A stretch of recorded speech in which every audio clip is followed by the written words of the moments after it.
We greet you all in the very precious name of the Lord and Savior Jesus Christ. ప్రభు రక్షకుడైన యేసుక్రీస్తు ప్రభు వారి యొక్క ప్రశస్తమైన నామములో మీకు వందనాలు తెలియజేస్తున్నాను. Some of you may be thinking that why these people are standing here and preaching the gospel. ఎందుకు ఈ యొక్క వీళ్ళకి ఇలాగ వీళ్ళు నిలబడి సువార్త చెప్తున్నారని చాలా మంది ఆలోచనలో ఉన్నారు. Once we were under the clutches of sin, under the bondage of sin.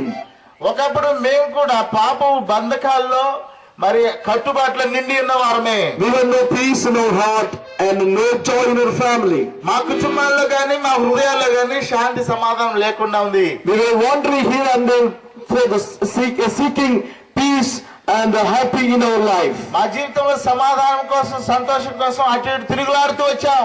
And for seeking the peace and joy, we wandered and we traveled many places, but found no peace at last. సమాధానం కోసం సంతోషం కోసం నెమ్మది శాంతి కోసం అనేక చోట్ల తిరిగాం కానీ ఏ సంతోషం సమాధానం ఆనందం మాకు దొరకలేదు. Some of us just found to just addict of cigarette and tobacco, porn and all those things. మాలో కొంతమంది చాలా మంది కూడా ఈ యొక్క మనశ్శాంతి లేని పరిస్థితుల్లో సిగరెట్ మన మద్యపానానికి నానా రకాల దురలవాట్లకి బానిసలైపోయినాము. But everything gave us only discouragements and problems. It created problems in our life. మా క్రియలన్నిటికీ మా పనులన్నీ కూడా మాకు మరెక్కువైనటువంటి సమస్యలు తీసుకొచ్చి పెట్టాయి కానీ మాకు శాంతి లేకుండా మాకు శాంతి సమాధానం ఇవ్వలేదు. But when we have seen the love of God in our life, we found the real peace that was given by God. ఎప్పుడైతే మా జీవితంలో యేసుక్రీస్తు ప్రభు అనే వ్యక్తిని మేము కలుసుకున్నామో మేము తెలుసుకున్నాము ఆనాడే మేము నిజమైన సంతోషము ఆనందము మా జీవితాల్లో మేము పొందాము. In the world we see that people are traveling around the world to just get a piece of peace in their life. ఈ లోకంలో ఎంతో మంది సమాధానకరమైనటువంటి సంతోషకరమైన జీవితం కోసం తిరుగులాడుతూ ఉన్నారు నానా ప్రాంతాలకు. But at last they also come across and finding no peace in their life. మరి తిరిగి వేసారిపోయినారు కానీ వారి జీవితంలో శాంతి సమాధానం పొందుకోలేకపోయినారు.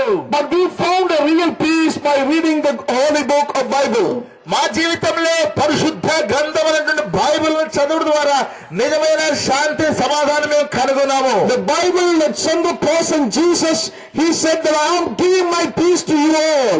ఈ యొక్క బైబిల్లో చెప్పబడింది ఏంటంటే 100% యేసుక్రీస్తు ప్రభువారు నిజమైన సమాధానాన్ని ఇస్తున్నారని చెప్పబడింది. And that Jesus came to this world 2040 years before. మరి 2014 సంవత్సరాల క్రితం యేసుక్రీస్తు ప్రభువారు ఈ లోకానికి వచ్చినారు. And he came here and he found out the people who are already lost.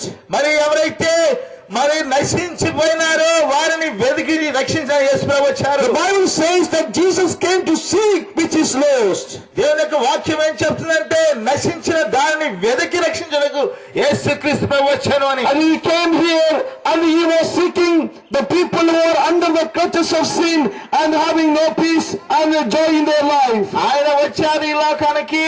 వచ్చి ఎవరైతే అనారోగ్యం వల్ల అనేక రకాలైన కష్ట నష్టాల వల్ల సమాధానం లేకుండా ఉన్నారు వారిని వెతుకుతూ ఉన్నాడు. He lived here 33.5 years time. ఆయన 33 సంవత్సరాలుగా ఆయన ఈ లోకంలో జీవించారు. He traveled around the cities and villages in Palestine, the center place of the earth. మరి భూమి మీద అనేక గ్రామాలు అనేక వీధులు గుండా ఆయన తిరుగుతూ వెతుకుతూ వచ్చారు. He went to the people who are weeping and crying. ఆయన ఎవరైతే ఏడుస్తూ బాధలో ఉంటున్నారో అటువంటి వారి యొద్దకే వెళ్ళాడు. And Jesus went to the people who were not having any kind of joy in their life. ఎవరైతే ఏ రకమైన సంతోషము వారి జీవితంలో లేకుండా వేసారి ఉన్నారు అటువంటి వారి యొద్దకే యేసు ప్రభు వెళ్ళాడు. And Jesus told the people what is a real peace and joy. ఎప్పుడైతే వారు యేసుక్రీస్తు ప్రభు తిరిగినారో వారు నిజమైన సంతోషం ఆనందం కనుగొన్నారు.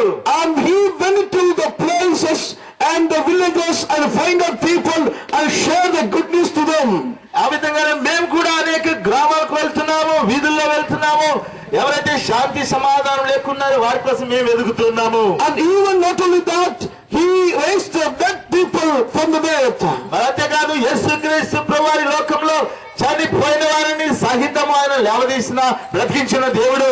33.5 years time he lived in this world. ఆయన 3.5 ఈ యొక్క 33.5 సంవత్సరాల లోకంలో జీవించారు. At last people caught him and crucified on the cross. వారు ఆ చివరిసారి యేసు ప్రభు వారిని ప్రజలు పట్టుకొని ఆయనను సిలువకు అప్పగించారు.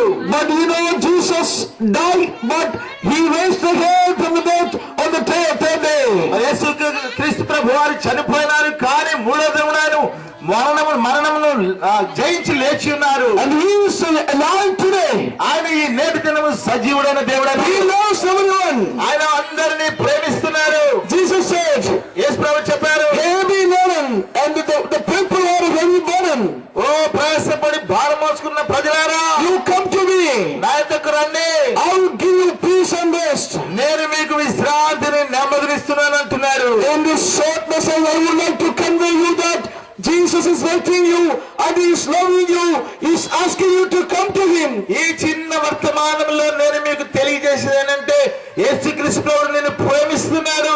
ఆయన నీకు సమాధానం ఇవ్వాలని ఆశపడుతున్నాడు, నీకు శాంతి ఇవ్వాలని, రక్షణ ఇవ్వాలని ఆయన ఆశపడుతున్నాడు. If you are a sick person, ask Jesus, he can heal you. నీవు ఒకవేళ రోగంతో ఉంటున్నావా, ప్రభువుని యేసుని అడుగు, ఆయన స్వస్థపరుస్తాడు. If you don't have any kind of peace, ask him. He is ready to give you peace. నీకు ఏ రకమైన శాంతి లేకుండా ఉన్నావా, ప్రభువుని అడిగితే యేసయ్య నీకు శాంతి సమాధానం ఇస్తాడు. He didn't come here to establish a religion. మరి ఆయన ఒక మతాన్ని స్థాపించడానికి లోకంలోనికి యేసు రాలేదు. Jesus loves every people, either they are Hindu, Muslim or Christian or whoever may be. Jesus loves everyone, irrespective of caste, creed and languages. మరి ఆ యేసుక్రీస్తు ప్రభు వారు ఆయన అందరినీ ప్రేమిస్తున్నారు. ఆయన హిందువులను ప్రేమిస్తున్నారు, ముస్లింలను ప్రేమిస్తున్నారు, క్రైస్తవులను, మరి అన్ని కులాల వారిని, ఆయనకి ఏ కులము ఏ మతము కానీ లేదు. ఆయన అందరినీ ప్రేమిస్తున్న ప్రేమమయుడై ఉన్నాడు. Jesus raised again from the dead and he is still alive and he loves you all.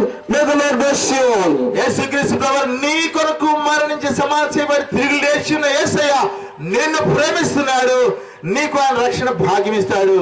We like to pray for you. If you have any subject, you can come to near to our vehicle and we will personally pray for you. మీకు ఏ విధమైనటువంటి సమస్యలు కానీ అవసరతలు కానీ అక్కర్లు కలిగి ఉంటే ఈ వాహనం యొద్దకు మీరు వచ్చినట్లయితే మీ కొరకు ప్రత్యేకంగా ప్రార్థించడానికి మేము సిద్ధంగా ఉన్నాం. Hallelujah. హల్లెలూయా.